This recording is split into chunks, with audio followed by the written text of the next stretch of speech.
Aujourd'hui, je vais partager avec toi ce que j'ai retenu du livre best-seller Père riche, Père pauvre de Robert Kiyosaki. Bonjour et bienvenue à toi, c'est Laurent et j'espère que tu vas bien. Je suis très heureux de te retrouver dans cette nouvelle vidéo. Je tiens à te dire que ce livre Père riche, Père pauvre a été un tournant pour moi et je l'ai d'ailleurs relu plusieurs fois depuis ma première lecture. C'est un livre qui parle d'éducation financière avec plusieurs concepts clés particuliers qui ne peuvent pas te laisser indifférent. Comme pour des millions de gens, la lecture de ce livre, ou son résumé comme dans cette vidéo, t'apportera probablement un regard différent sur la société et la richesse et te questionnera sur de nombreux sujets. Qui est Robert Kiyosaki? C'est un entrepreneur, investisseur, auteur et coach qui est né le 8 avril 1947 sur l'île d'Hawaï. Il est très connu comme l'auteur de nombreux livres sur l'argent, dont Père riche, Père pauvre, ce qui lui a valu une réputation internationale. Ses principes fondamentaux ont amené beaucoup de discussions, comme par exemple « Votre maison n'est pas un actif »,« Investissez pour générer un cash flow »,« Les épargnants sont des perdants ». Il affirme surtout que le vieux conseil « Allez à l'école, trouvez un bon emploi, économisez, débarrassez-vous de vos dettes et investissez à long terme dans un portefeuille bien diversifié et dépassé dans le monde d'aujourd'hui, car nous sommes dans une ère d'information. » Ces enseignements encouragent les gens à devenir financièrement éduqués et à jouer un rôle actif en investissant de manière à assurer leur avenir. Le livre Père riche, Père pauvre met en scène l'histoire de deux pères.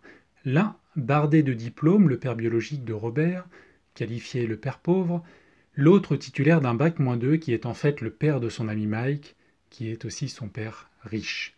Croyant jouir de conditions idéales, son père surdiplômé laissera à sa mort un héritage proche du néant, avec même quelques factures impayées par-ci par-là. Le père titulaire d'un bac-2 trouvera le succès financier et deviendra l'un des hommes les plus riches d'Hawaï et transmettra à son fils un véritable empire. Tout au long de sa vie, le premier prononcera des phrases du type « Je ne peux me permettre de m'offrir ceci ou cela », alors que le second dira « Comment puis-je me l'offrir ?» Ce livre est l'histoire d'enfance de Robert Kiyosaki qui, grâce aux expériences vécues à cette époque et au mentorat de son père riche, lui ont permis de comprendre comment utiliser au mieux son esprit et son temps pour créer sa propre richesse. Nous allons maintenant voir les 6 leçons issues de ce livre. Leçon numéro 1, les riches ne travaillent pas pour l'argent. Certaines personnes quittent leur travail car elles ne sont pas assez bien payées. D'autres y voient l'opportunité d'apprendre quelque chose de nouveau. Et justement, retenez qu'il faut toujours travailler pour apprendre. C'est là une astuce puissante utilisée par les riches. La principale raison pour laquelle les gens sont aux prises avec des problèmes financiers est due au fait qu'ils ont passé plusieurs années à l'école, mais n'ont rien appris en ce qui concerne l'argent. Il en résulte que les gens apprennent à travailler au service de l'argent, mais n'apprennent jamais à mettre l'argent à leur service. Alors que les riches, eux, travaillent pour apprendre, puis laissent travailler leur argent pour eux. Leçon numéro 2, pourquoi dispenser une éducation financière ? Le fossé qui se creuse actuellement entre les plus riches et les plus démunis n'est pas dû au hasard. Le système éducatif, tel qu'il est construit aujourd'hui, ne permet pas de réduire cet écart car il ne nous apprend pas les bases de l'enrichissement. Qu'ont en commun de nombreux leaders du monde comme par exemple Steve Jobs, Mark Zuckerberg et Bill Gates? Ils n'ont pas eu un parcours scolaire classique et même certains ont raté leurs études. L'objectif premier du système éducatif est de vous apprendre à vous insérer dans le monde professionnel tel qu'il existe aujourd'hui, donc à vous permettre de devenir un très bon employé, mais pas un très bon employeur, et cela fait toute la différence. On ne vous apprend pas à devenir riche à l'école. Le système éducatif actuel n'enseigne pas non plus les bases de la gestion des finances personnelles qui ont permis aux riches de construire leur richesse. Il est de votre responsabilité de vous former et d'utiliser cette connaissance pour acquérir des actifs qui vous permettront de générer des revenus. Le problème n'est pas de savoir combien vous gagnez, mais bien plus combien vous parvenez à mettre de côté pour acheter des actifs. Quelle est la différence entre un actif et un passif ? Un actif permet de générer des revenus à son propriétaire, alors qu'un passif, au contraire, génère des dépenses. Si on prend quelques exemples, pour des actifs, cela peut être des propriétés immobilières qui génèrent des loyers, des actions qui prennent de la valeur, ou versent des dividendes, actions d'entreprise, des obligations, également des business automatiques ou des créations intellectuelles.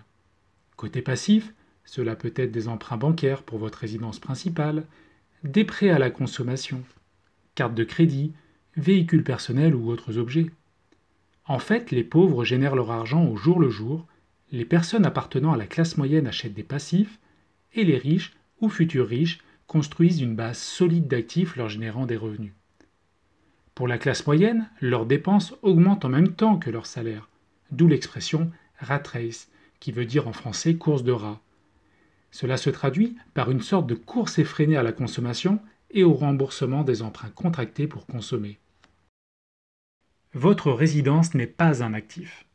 La classe moyenne considère leur maison comme leur actif le plus important au lieu d'investir dans des actifs qui leur permettront de générer des revenus. Pourquoi la résidence principale n'est pas un actif? Car vous travaillez toute votre vie pour rembourser l'emprunt que vous avez contracté, car vos charges d'entretien représentent des frais importants, car vous devez vous acquitter de la taxe foncière, car votre résidence principale peut se déprécier si le marché de l'immobilier chute ou si vous achetez en haut de cycle. Plutôt que d'avoir investi dans un actif qui vous rapporte de l'argent régulièrement, vous remboursez vos mensualités de crédit à la banque. Autrement dit, le véritable propriétaire de votre maison, c'est la banque. Si vous souhaitez réellement acquérir votre résidence principale, générez d'abord des revenus qui permettront de financer par la suite vos mensualités de crédit. Avant de passer à la leçon suivante, n'hésitez pas à vous abonner à ma chaîne ou me laisser un petit like ou commentaire. C'est très important pour le référencement et me ferait énormément plaisir. Leçon numéro 3. Occupez-vous de vos propres affaires. Une bonne idée est de garder votre travail actuel, mais commencer à réfléchir à votre propre business. Robert Kiyosaki a débuté sa carrière professionnelle en vendant des photocopieurs chez Xerox. Grâce à ses revenus, et en se payant en premier, il a investi dans l'immobilier massivement. Il a ensuite décidé de quitter l'entreprise pour s'occuper à temps plein de son propre business. Il savait que c'était la seule solution pour sortir de la rat race. Ne dépensez pas tous vos revenus. Construisez-vous un portefeuille diversifié d'actifs et vous dépenserez plus tard quand ces actifs vous rapporteront suffisamment. Leçon numéro 4. L'histoire des taxes et le pouvoir des entreprises. Les riches possèdent une arme secrète pour se protéger des impôts qui sont particulièrement lourds. Il s'agit tout simplement de leur entreprise. Cela leur offre de nombreux avantages en termes de fiscalité. Le mécanisme par lequel les riches minimisent leur impôt est le suivant. En tant que propriétaires d'entreprise, ils gagnent de l'argent, puis ils dépensent leur argent et enfin, sur les sommes restantes, ils paient leur impôt. Quant aux salariés d'entreprise, ils gagnent de l'argent, ils paient leur impôt et enfin, sur ce qui reste, dépensent leur argent.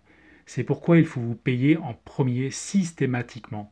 Robert Kiyosaki insiste beaucoup sur ce point dans ce livre. Leçon numéro 5. Les riches créent leur propre richesse. Père Riche explique qu'il y a deux types d'investisseurs. Ceux qui achètent des packages d'investissement. Vous êtes dans ce cas lorsque vous confiez votre argent à un promoteur immobilier, un gérant de fonds. C'est une façon simple et claire de placer votre argent, mais bien plus lente, car il y a plus d'intermédiaires, donc moins de rentabilité. L'autre solution est de devenir un investisseur professionnel. Vous êtes dans ce cas lorsque vous vous occupez de vos propres investissements. Vous saisissez vous-même les opportunités qui se présentent à vous. C'est ce type de comportement qu'encourage Père Riche. Pour cela, vous devez travailler 3 types d'aptitudes. Tout d'abord, savoir identifier une opportunité que personne d'autre n'a vue. Savoir également comment lever des fonds. Et enfin, savoir faire travailler ensemble des gens intelligents, c'est-à-dire savoir déléguer. Apprenez à identifier ce qui fait vraiment la valeur ajoutée d'un business et maîtriser l'acceptation du risque. Vous devez apprendre à maîtriser vos émotions et à faire fi des éventuels échecs que vous subirez. C'est votre capacité à rebondir qui apporte la réussite, pas votre volonté de réussir tout de suite. Leçon numéro 6. Travaillez pour apprendre, ne travaillez pas pour l'argent.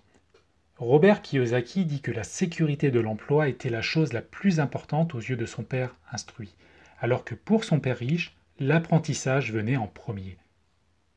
Les écoles forment des professionnels qui deviennent tellement spécialisés dans un domaine qu'ils ne savent plus comment se débrouiller dans d'autres domaines. C'est la prison dorée du salariat qui se referme sur vous.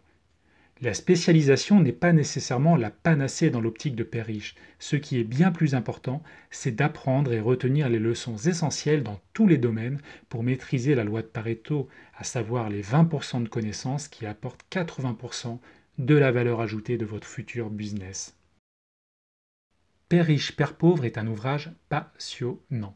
Il a personnellement transformé ma vision de l'argent et surtout ma perception de la richesse.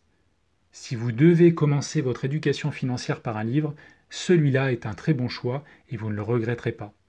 Attention, ce n'est pas un livre qui apporte énormément de technicité sur l'éducation financière, mais il apporte de nombreux concepts pour vous ouvrir les yeux.